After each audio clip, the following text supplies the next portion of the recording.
ओम त्यागेश्वरम रामकृष्णम शारदां मातृरूपिणीं विवेकानंदमाचार्यं नत्वा वक्ष्यामि शुद्धये. In our last class, we started study of this book called Narada Bhakti Sutras. In last class, we discussed the author of the book, Narada Maharshi, a very celebrated figure in our Hindu religious literature. We see him as coming from a very humble background,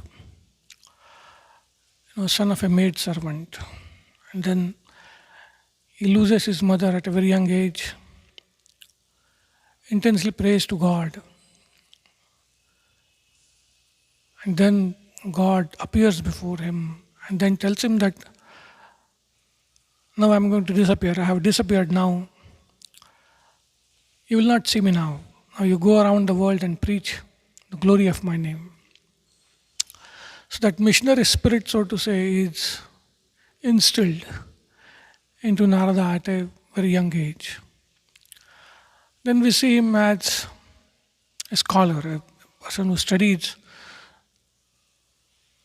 so many books, voracious reader, Vedas, whatever is available, what all religious literature is available, all that he studies.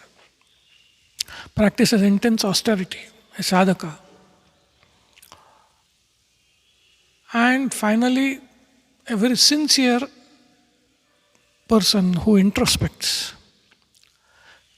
We see him approaching a guru and saying that I have read all this, but still I have not crossed over grief.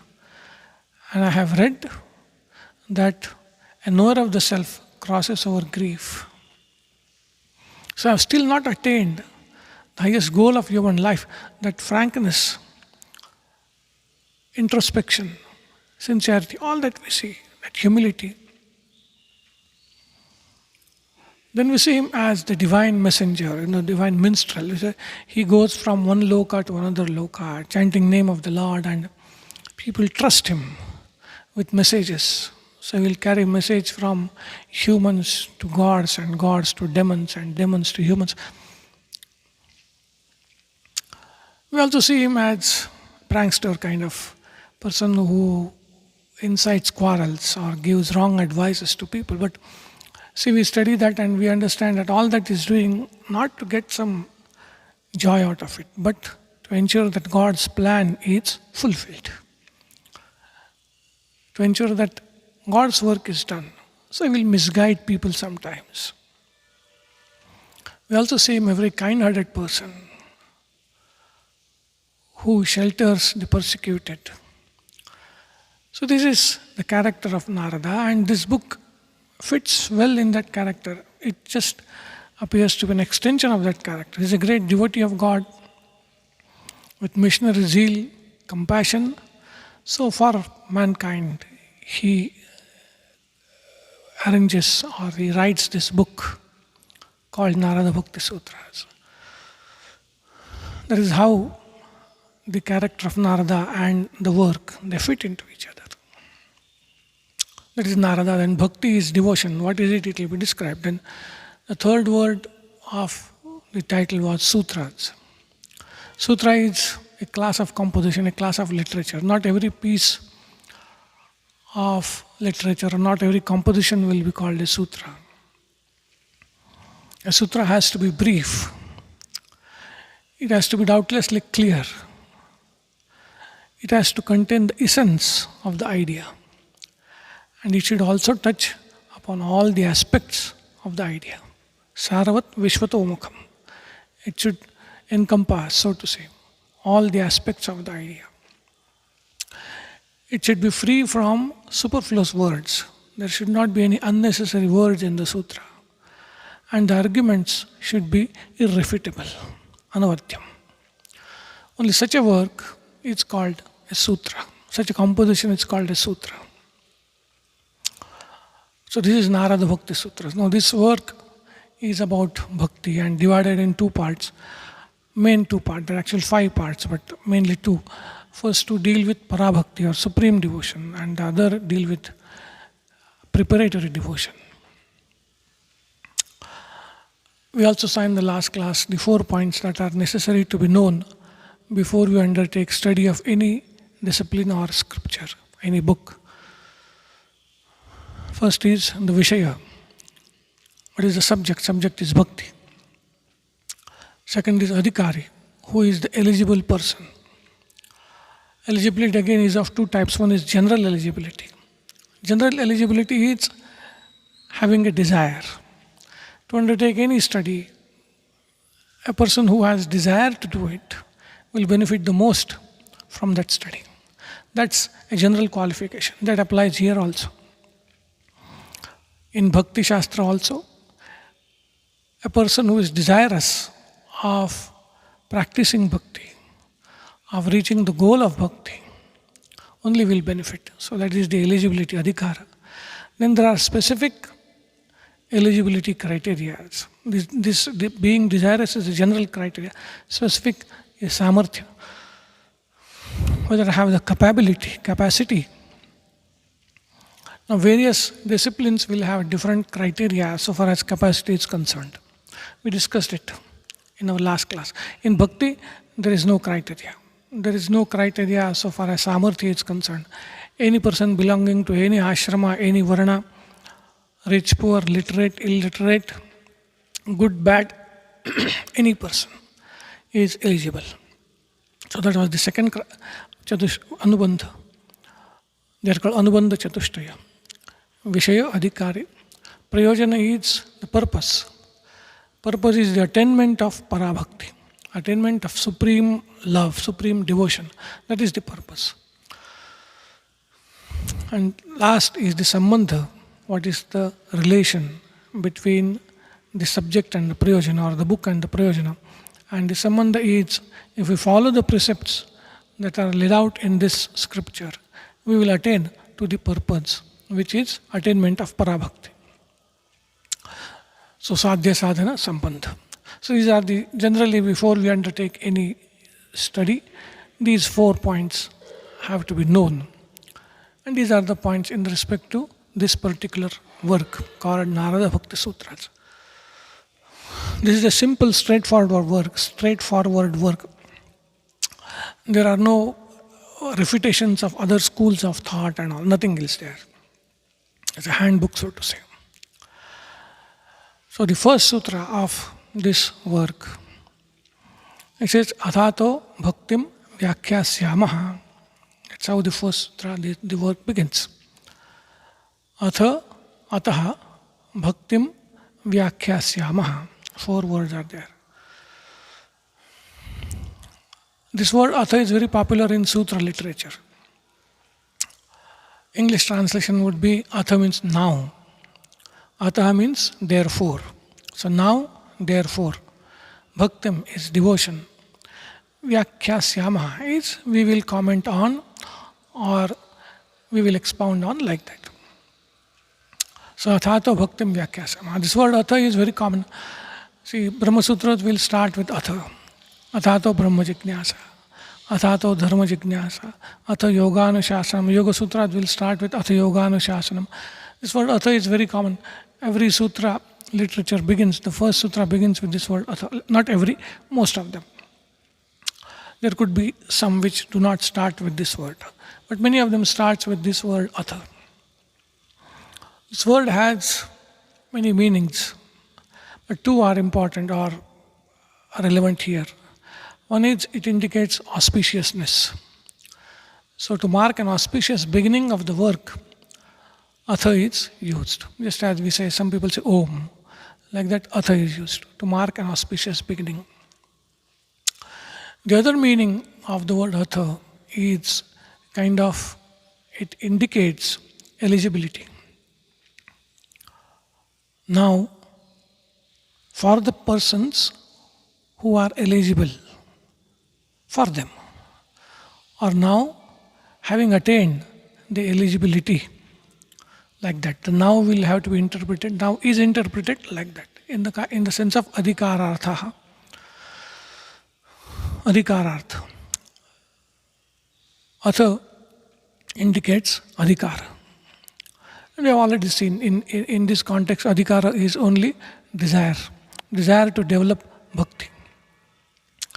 So here it will mean now auspicious beginning, and also for those who have desire to develop bhakti. That is what now will mean, the artha will mean here. The second word is ataha, therefore. The reason for the author to start composing or writing this book, this work. The commentators have given various reasons. One reason could be bhakti is easiest of all paths. Generally there are this bhakti yoga, and then there's jnana yoga, and then there's karma yoga, raja yoga. Different yogas are there. So bhakti is, amongst all these, it is accepted or said to be the easiest of paths, because it harnesses, so to say, a very natural emotion that exists in every being, so to say, not only human, in every being, the feeling, the emotion of love. Bhakti harnesses this emotion of love that is present in all beings, and it is natural. It is an easy path. Therefore, one reason could be that. Other reason could be bhakti as a love. But Narada defines bhakti as love. In next sutra he will define. This love is an essential ingredient of all spiritual disciplines, of all yogas, of all endeavors, even in worldly endeavors. The ideal, if there is this attraction, there is a pull towards this attraction, this love for attraction, it will lead to success. So love, bhakti, is an inevitable ingredient of success in any endeavor, in any yoga. Hence, he is going to expound it. Second reason could be that. Third could be Narada is a devotee. He wants to do it. He is a devotee, he has love for humanity. He has been benefited by bhakti. He wants to share his experience. So, like that, therefore, there could be many. The other could be to remove wrong notions that people have about bhakti. That could be another reason. So any of these or all of these four reasons can be understood, assumed behind this word called ataha, or therefore. Why is he giving or going to give us this scripture? Why is he going to compose it? Why is he going to write it? Ataha. Bhaktim is devotion, and what it is, it will be explained in the next sutra.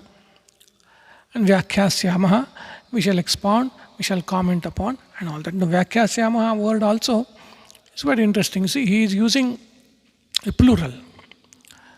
He is not saying, I am going to expound. He is going, we shall expound. He is referring to a tradition of bhakti teachers, his predecessors, or his colleagues, all of them, a tradition of bhakti teachers. So what he is going to present are not his personal views, but these are the views of a tradition of bhakti teachers. That's what is referred to by this plural, Vyakyasyamaha. So this is the first sutra. That is now, for those who have desire for bhakti, because all those reasons that we discussed, we shall present or we shall expound what bhakti is according to the tradition. That is the meaning of this first sutra.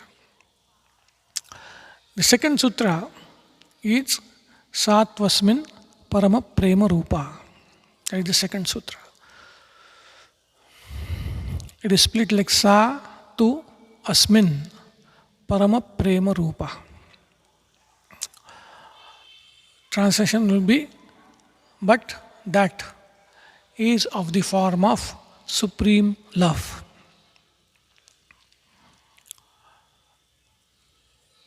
Every word has an implication. Sa means it's a pronoun, it's a feminine pronoun. it indicates prasiddhi, means some entity has already been pronounced earlier. That is being referred here. This is how sutra literature goes. There will be pronouncing, that again will be referred, that will be defined. So it's all linked.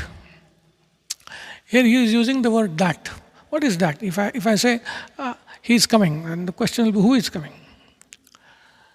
But if I say I had called Mr. So and so and he is coming, then okay, so and so is pronounced in the first sentence, and second sentence he refers to that. So here also it is like that. Here sa refers to what is already pronounced in the first sutra, and that is bhakti. So sa means bhakti, because bhakti is in a feminine gender. This sa is in feminine gender. In English we translate it as that. That bhakti. That bhakti which was defined, which was referred to or which was pronounced in the earlier sutra. So that bhakti. Tu means but in English. In these literatures it is used for vyavrutti, exclusion. But that bhakti, by but, certain characteristics are to be excluded from bhakti. What are those characteristics? We shall see. But we can understand this much, that Narada is telling, keep aside all your familiar notions of bhakti, all your so-called familiar notions that you have about bhakti. Exclude all of them. I exclude all of them. Keep them aside. Vyavrutti, exclusion. All the familiar notions of bhakti, keep them aside. That is what is meant by this word tu, exclusion. And then asmin parama prema rupa. In this and the next sutra, Narada is defining what is bhakti. These two sutras are linked.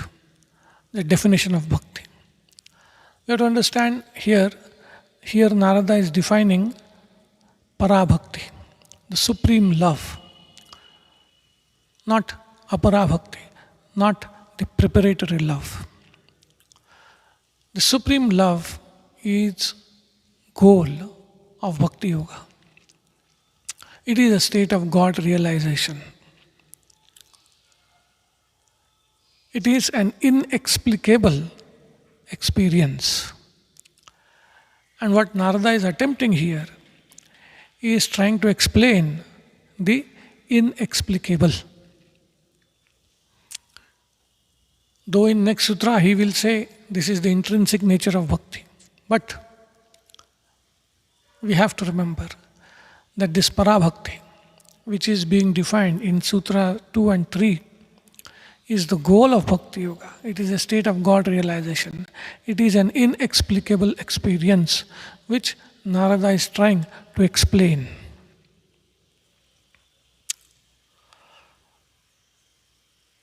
So it is not what we understand by bhakti. That is what this word tu did. It excluded all our familiar notions of bhakti. Sa referred to bhakti which was pronounced earlier. Then there is asmin and parama prema rupa. We will take up asmin a bit later.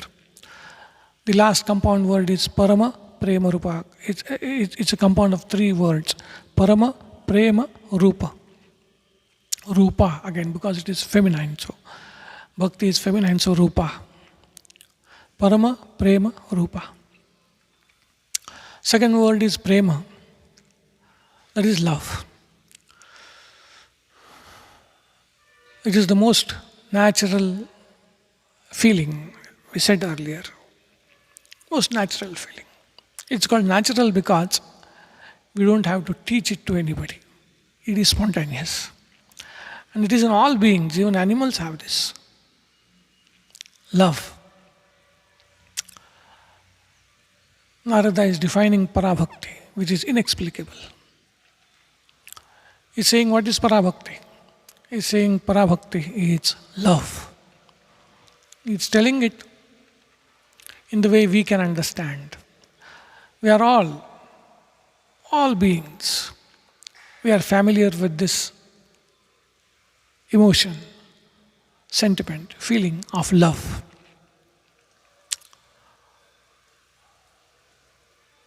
But, as I said, he has used the word tu.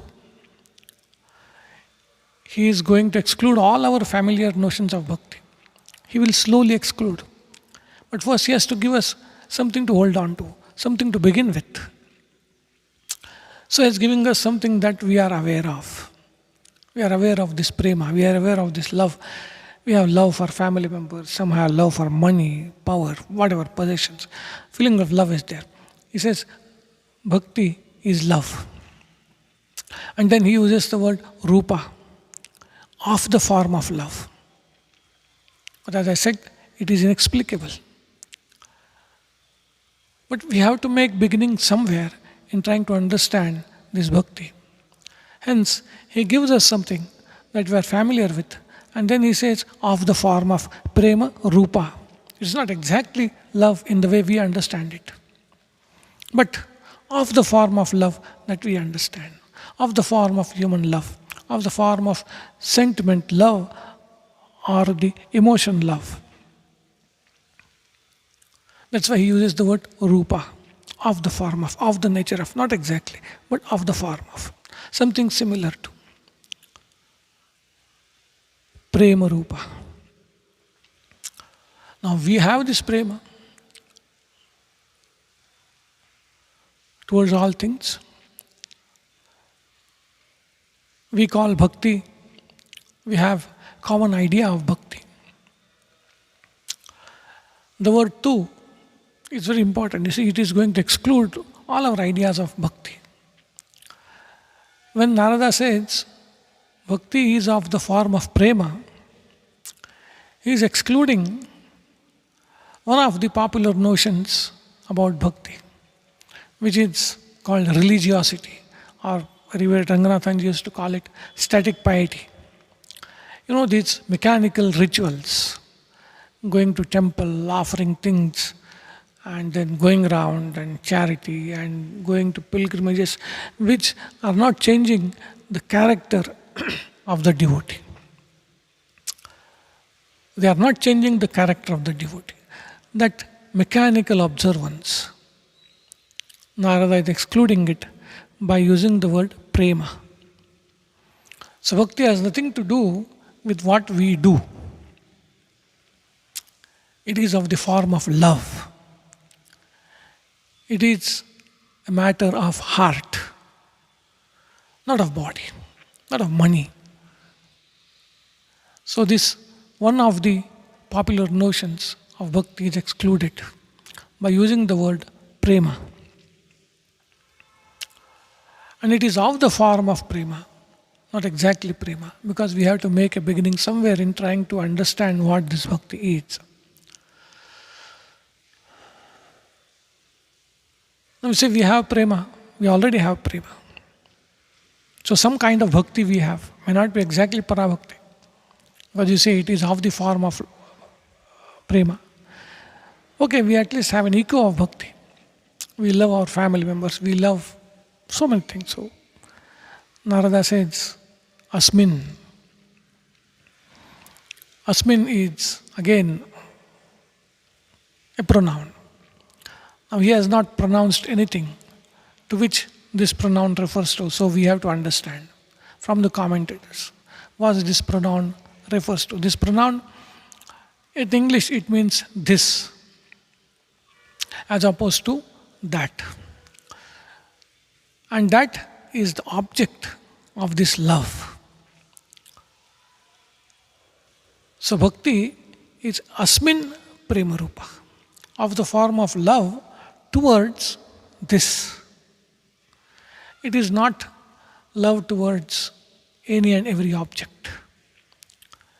Bhakti is love towards this.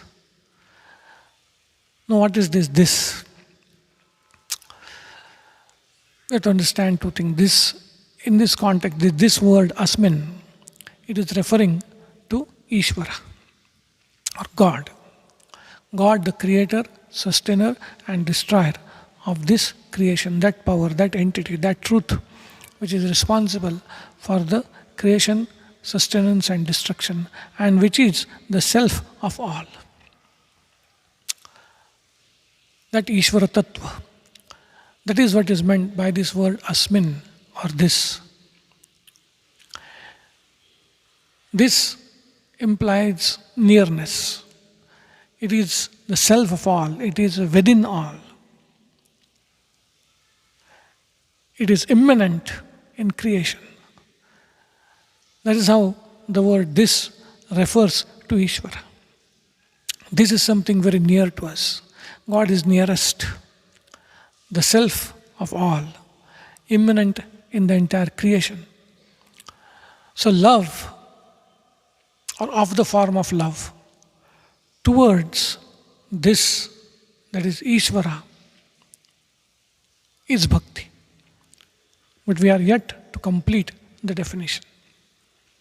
There are, even the word this will again exclude many of our popular notions about bhakti. We'll see our next class.